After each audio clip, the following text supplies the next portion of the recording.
Hello सपोलो, अभी हम करेंगे अर्जुना का आज के लेक्चर का रिवीजन पॉडकास्ट।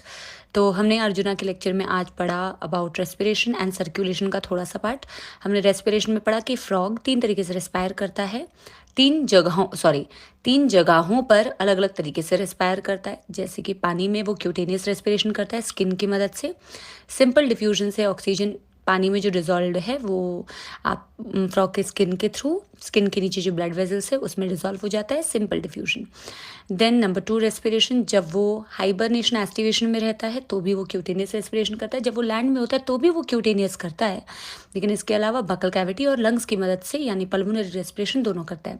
बकोफेरेंजियल या बकल कैविटी से रेस्पिरेशन कैसे होती है? माउथ क्लोज हो जाता है, एक्सटर्नल नॉस्ट्रल से एयर आता है, बकल कैविटी के अंदर भरता है और बकल कैविटी फूल जाती है, स्पेस है ना, देखा था ना डायग्राम और एनिमेशन में।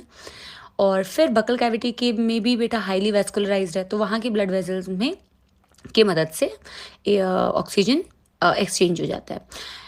Through the buccal cavity lungs connected होते हैं, 1 पेयर लंग्स है इनके पास, पिंकिश इलोंगेटेड सैक लाइक, ये भी हाईली वैस्कुलराइज्ड होते हैं। तो जो भी एक्सटर्नल नॉस्ट्रल से एयर बकल कैविटी के अंदर आई है, जिस एयर को इन्होंने बकल कैविटी के अंदर पूरा भर लिया है, फिर जैसे हम बलून को पिचकाते हैं वैसे ही ये बकल कैविटी को ऊपर नीचे करता है जब, तो जैसे ही वो ऊपर की डायरेक्शन में करता है तो वो एयर जो है ना वो अंदर लंग्स की तरफ जाती है और फिर लंग्स से भी एयर एक्सचेंज होता है, जिसे पल्मोनरी रेस्पिरेशन कहते हैं। सो क्यूटेनियस वो हर वक्त करता है, बट लंग्स में वो pulmonary as well as buccal cavity के थ्रू रेस्पायर करता है। जो फ्रॉग का लार्वा है, जिसे टैडपोल लार्वा कहते हैं, वो गिल्स की मदद से भी रेस्पायर करता है। सर्कुलेटरी सिस्टम में हमने आज सिर्फ ब्लड वैस्कुलर सिस्टम को थोड़ा सा शुरू किया था। इनका क्लोज सर्कुलेटरी सिस्टम होता है। क्लोज सर्कुलेटरी सिस्टम का मतलब है blood vessels bounded by capillary network.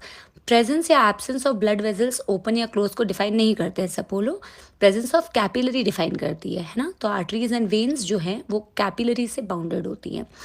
इसके अलावा हमने ब्लड वैस्कुलर सिस्टम में 3 चीज़ें देखी, हार्ट होता है, ब्लड होता है, ब्लड वेजल होते हैं।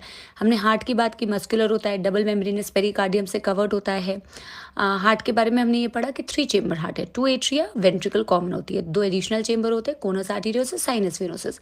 आपने डायग्राम में देख लिया है, साइनस वेनोसिस ट्रायंगुलर होता है और ये dorsal side of the heart पे प्रेजेंट होता है और ये राइट एट्रियम से कनेक्टेड होता है।